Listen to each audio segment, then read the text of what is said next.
दो plane mirror हैं, कितने? दो।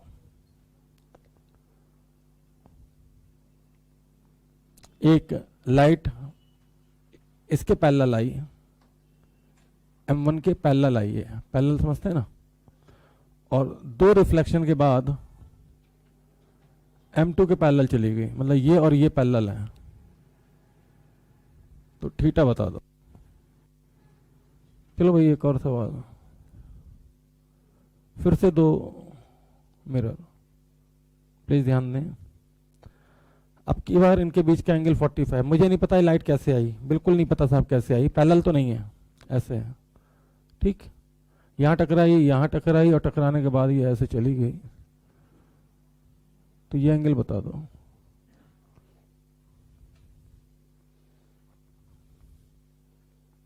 ठीक। अच्छा, लाइट को अपने पाथ को रिट्रेस करना तो कितना एंगल पे हिट करना चाहिए? 0। हालांकि वो 90 दिखता है, लेकिन नॉर्मली इंसिडेंट करना चाहिए। अच्छा, मैं चाहता हूं दो रिफ्लेक्शन के बाद लाइट पैरेलल, मतलब जिस पास से आई थी उसी पास से चली जाए, तो सेकंड रिफ्लेक्शन नॉर्मली होना चाहिए। और मैं चाहूं 3 रिफ्लेक्शन के बाद जिस पास से आई थी तो तीसरा नॉर्मली होना चाहिए, ठीक। मैं कहूं कि यार एक रिफ्लेक्शन के बाद ही पाथ रिट्रेस हो जाए, तो पहले रिफ्लेक्शन कैसा करा देना? नॉर्मली, ठीक। समझ के बात को? नॉर्मली का मतलब 90 डिग्री पे, मतलब एंगल आई 0 होता है लेकिन वो दिखता 90 जैसा है, जैसा भी बताया था, ठीक। तो भाई सवाल लिख लीजिए, सवाल यहां लिखना पड़ेगा, हालांकि मैं फोटो बना दे रहा हूं। ये थीटा निकालना। If after two successive reflections, if after two successive reflections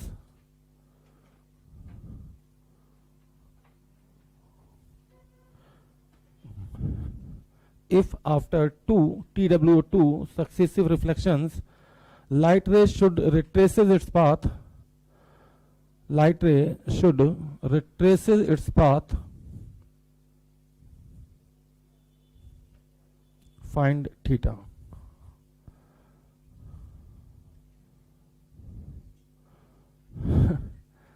इतनी जल्दी? If after two successive reflections light rays should retraces its path, find theta, ठीक। और चौथे सवाल में कर देना 2 की जगह 3 सक्सेसिव रिफ्लेक्शंस। कितने? 3 सक्सेसिव रिफ्लेक्शंस के बाद अगर लाइट अपना पाथ रिट्रेस करती है, जिन्हें नहीं समझ में आ रहा उनके लिए डायग्राम बता दूं कैसा बनेगा, ध्यान दें।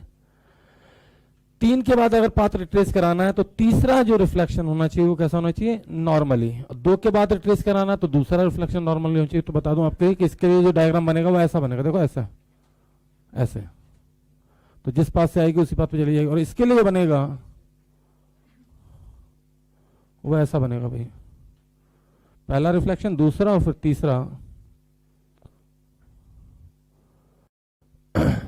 ठीक। कोई दिक्कत? चौथे और तीसरे सवाल में थोड़ा सा ही अंतर है। तीसरे सवाल में आपको लैंग्वेज लिखनी है कि if after 2 successive reflection light रे should retraces its path, find theta. और चौथे में लिखना है if after 3 successive reflections light रे should retraces its path, find theta. Hindi में किसी को लिखना है तो लिख लीजिए 3 क्रमागत परावर्तनों के पश्चात यदि लाइट, या लाइट को हिंदी में क्या बोलेंगे, प्रकाश अपने पथ का अनुसरण करता है, ठीक, तो दर्पणों के मध्य कोण थीटा ज्ञात करें। अब थीटा को तो थीटा बोलते हैं, कोण ठूठा है। सक्सेसिव का मतलब होता है क्रमागत। 3 क्रमागत परावर्तनों के पश्चात, आइए थोड़ा सा और खेल लेते हैं आपके साथ। ये रहा 5वां। इस बार गुरु जो मेरे पास मिरर है ना, वो मेड इन जापान है। ये सीधे हम पेपर के लिए बचा कर रखते हैं सवाल को, ध्यान दीजिएगा जरा। ये रहा साइन मिरर, क्योंकि तुम्ही ने बोला कि एंगल आई बराबर angle r is valid for all the surfaces, ठीक है भाई। लाइट ऐसे आई एक्स एक्सिस के पैरेलल और वाई एक्सिस के पैरेलल चली गई, तो इस पॉइंट के कोऑर्डिनेट बताने हैं आपको। मेडिकल के हिसाब से थोड़ा भारी सवाल है। कोऑर्डिनेट का मतलब एक्स, वाई। मिरर की इक्वेशन है वाई बराबर 2 sin x, भाई मैंने तो पहले ही कहा था, तुम ही नहीं लिखा। जब लिख ही लिया है, और ये रहा मेड इन जापान एक और मिरर पैराबोलिक। तुमने बोला था ना angle i equal to angle r is valid for all the surfaces, क्योंकि लाइट को कौन सा पता है कि ये पैराबोला है? हमारी लाइट पढ़ी लिखी तो है नहीं भाई। और इस बार लाइट ऐसे आई और ऐसे चली गई। इसमें भी आपको क्या बताना भैया? कोऑर्डिनेट बताने हैं। हालांकि पैराबोला की इक्वेशन मैं दे देता हूं आपको।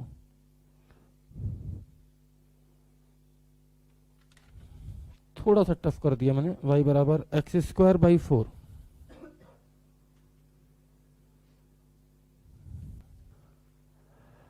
ये सवाल समझा कि ये एक्स एक्सिस के पैरेलल आई है और रिफ्लेक्शन के बाद किधर चलेगी?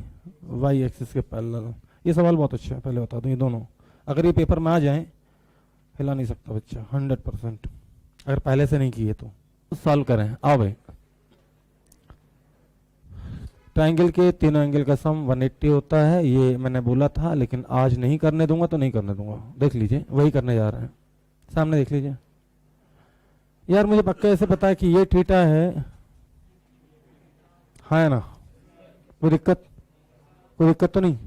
पक्का?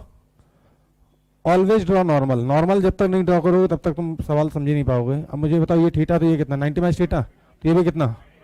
और ये 90 माइनस थीटा तो ये कितना? थीटा। ये थीटा तो ये भी थीटा, तो ये कितना? ये 90 माइनस थीटा, तो ये वाला भी, और ये पूरा 90 था, तो ये क्या? थीटा। थीटा थीटा थीटा, तो ये किसने पीटा? कोई दिक्कत तो नहीं? पीछे पीछे पीछे, सामने कोई कोई दिक्कत तो नहीं? समझ में आ गया? ठीक, ध्यान दो।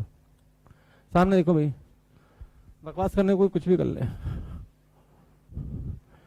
जब भी आप प्लेन मिरर का सवाल करें, स्टेप 1 है कि आप नॉर्मल जरूर ड्रॉ करें। अगर आप नॉर्मल ड्रॉ नहीं करेंगे तो आपका एंगल मेजर ही नहीं, क्योंकि सारे एंगल तो नॉर्मल से मेजर करने हैं। यहाँ पे डेफिनेटली मेरा नॉर्मल थोड़ा सा टेढ़ा हो जाएगा। चलो ध्यान दो, शुरू करो।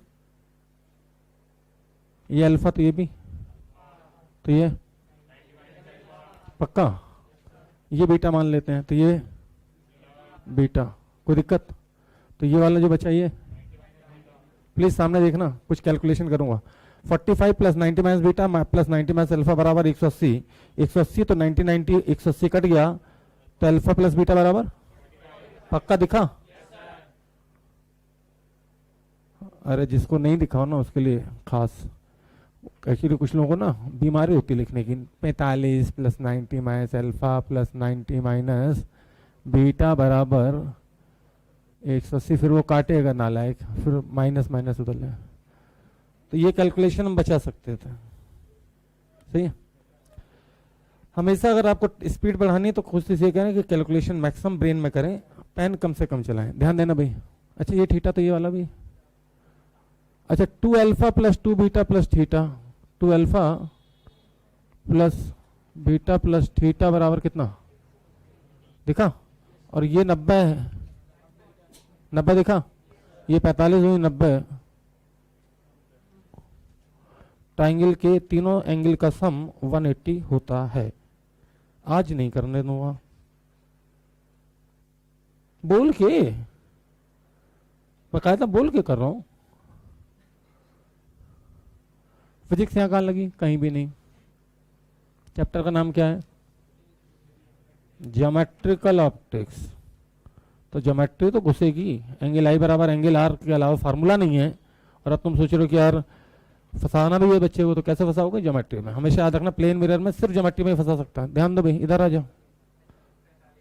हाँ, अरे ये थीटा, तो ये कितना? 90 माइनस थीटा, ये 90 माइनस थीटा, तो ये भी 90 माइनस थीटा, तो ये थीटा दिखा? और 90, तो 2 थीटा बराबर 90, तो थीटा बराबर, जल्दी बोलो, 45। कोई दिक्कत? आओ इसकी लंका लगाएं, सामने देखो। 2 सेकंड लगेंगे बस। एक नॉर्मल तो ये गया। मैं जानता हूँ ये नॉर्मल थोड़ा सा गड़बड़ दिखेगा, लेकिन चलो कोई बात नहीं है ना, 90 डिग्री भी है। अच्छा ये थीटा, तो ये, तो ये, तो ये पक्का।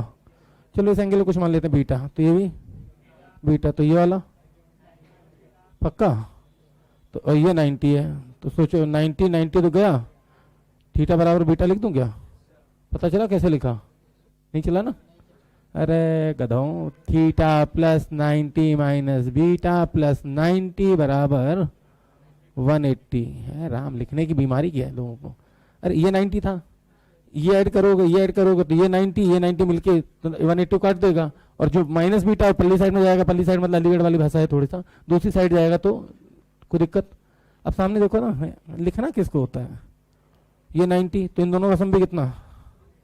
अरे इन दोनों का सम, अरे ये 90 हो गया तो एक 90 तो हटाई, तो 180 में से 90 हट गया, तो इसका और इन दोनों का मिलाकर सम कितना? ये थीटा, ये भी थीटा, ये भी थीटा। पता चला? वो तो तुम्हारे चक्कर में लिखना पड़ता नहीं, मेरा बच्चा लिखूंगी ना।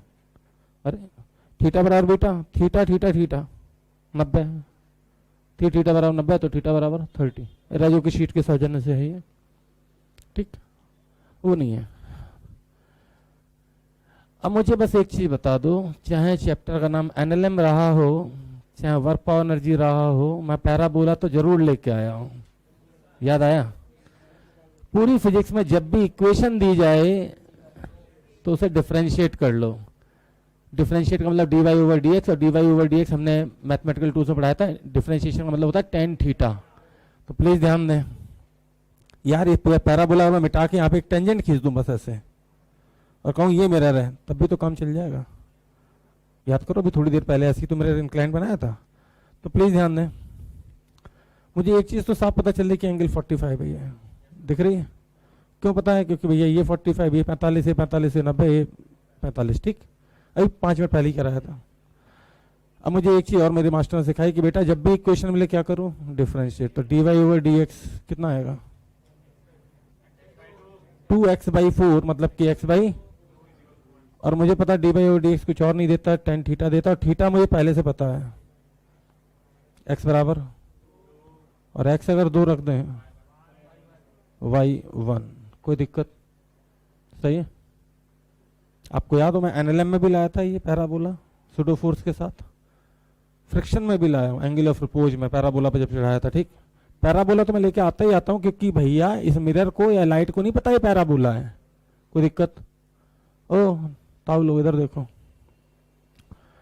इस बार टेंजेंट ऐसे डालनी पड़ेगी, और ये एंगल 135 होगा, बिल्कुल सही, क्योंकि हम एंगल हमेशा नापते हैं किधर से? ये 45 होगा, लेकिन हम एंगल जो नापते हैं एंटी क्लॉकवाइज नापते हैं, तो 135 आएगा। पता कैसे? ये 45, तो ये भी 45, ये 45, ये 45, तो ये भी 45, ये 45, तो ये 45, ये 135। कोई दिक्कत? करंट डिफरेंशिएशन कितना? dy ओवर dx, साइन का बोल दो यार, और डिफरेंशिएशन का मतलब tan थीटा tan 135। अरे मैं भी लिख सकता हूँ, लेकिन समस्या ये है ना -1, तो cos x की वैल्यू -1/2, तो x की वैल्यू 2π/3, और इस x को अगर मैं y में रख दूं तो 2 साइन, क्या आपको पता है 2π/3 मतलब साइन 120 की वैल्यू वही होती है साइन 60 की होती है, साइन 60 हुई √3/2, तो 2 से 2 कट गया √3। और मुझे नहीं लगता ये सवाल कहीं से भी टफ है, सिर्फ हमें दिमाग में एक चीज बैठानी कि भैया जब भी उलट पटांग कोई सवाल आएगा और इक्वेशन दी है तो उसे डिफरेंशिएट करके tan थीटा के बराबर कर दो।